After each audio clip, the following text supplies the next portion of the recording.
বিশ্বজুড়ে জনস্বাস্থ্য জরুরি অবস্থা জারি করেছে বিশ্ব স্বাস্থ্য সংস্থা। কারণ এখন পর্যন্ত প্রায় ১১৬টি দেশে মানকিপক্সের প্রাদুর্ভাব দেখা দিয়েছে।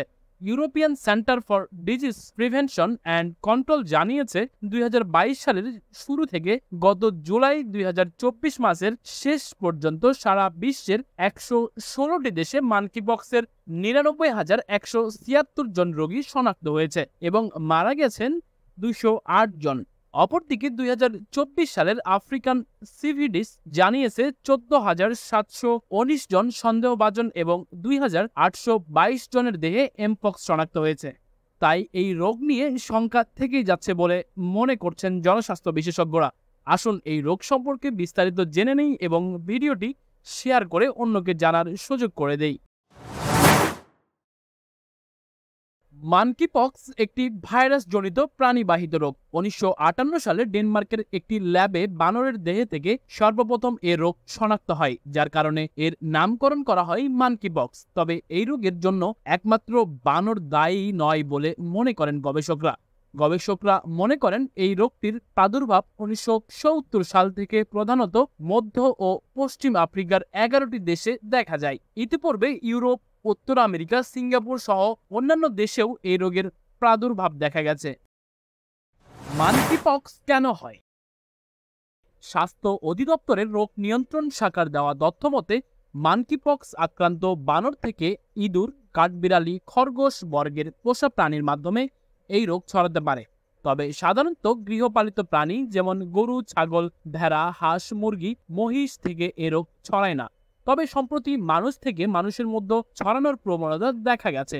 বিজ্ঞানীদের মতে মানকিপক্স ভাইরাস মানুষ থেকে মানুষে ছড়াচ্ছে শারীরিক সংস্পর্শের মাধ্যমে। এই বক্সে সংক্রমিত ব্যক্তিকে স্পর্শ করা, চুমু দেওয়া, যৌন সম্পর্ক থেকে এটি ছড়াতে পারে। সংক্রমিত ব্যক্তির শ্বাস প্রশ্বাসের খুব কাছাকাছি থাকলেও সংক্রমণ ঝুঁকি বেড়ে যায়। এছাড়াও মানকিপক্স আক্রান্ত বন্যপ্রাণী শিকার করা, চামড়া তোলা, মাংস কাটা, এমনকি রান্নার সময় কম তাপে রান্না করা খাবার খেলে সেখানে থেকে ভাইরাস ছড়াতে পারে। মানকিপক্স আক্রান্ত প্রাণীর কাছাকাছি গেলেও সংক্রমিত হওয়ার ঝুঁকি আছে।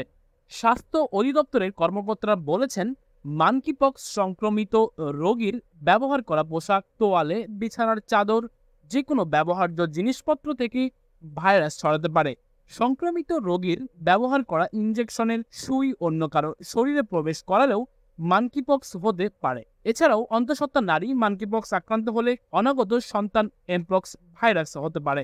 এমপক্স শুকিয়ে যাওয়ার পর ফেস স্কার আবরণ যদি বিভিন্ন স্থানে ছড়িয়ে পড়ে, সেখানে থেকেও ভাইরাস সংক্রমণ হতে পারে।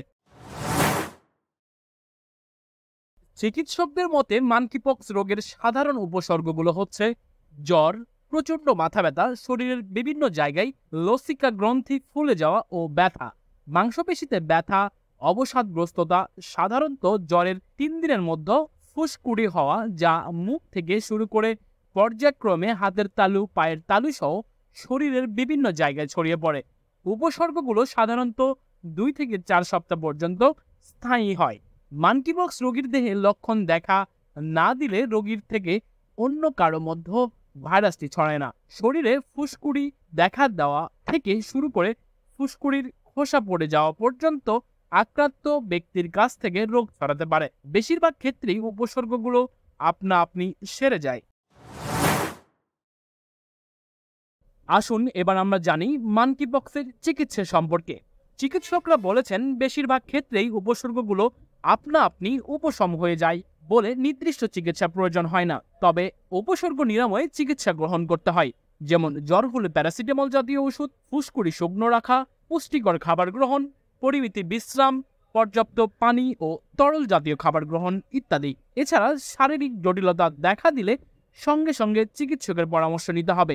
জনস্বাস্থ্য বিশেষজ্ঞ বলেন, মানকিপক্সের লক্ষণ দেখা দেওয়ার পর আক্রান্ত ব্যক্তির সরাসরি সংস্পর্শে আসা থেকে বিরত থাকতে হবে। আক্রান্ত ব্যক্তি এবং সেবা প্রদানকারী উভয়কেই মাস্ক ব্যবহার করতে হবে। নিয়মিত সাবান দিয়ে হাত ধুতে হবে এবং আক্রান্ত ব্যক্তির ব্যবহৃত দ্রব্যাদি সাবান, জীবাণুনাশক, ডিটারজেন্ট দিয়ে জীবাণুমুক্ত করতে হবে।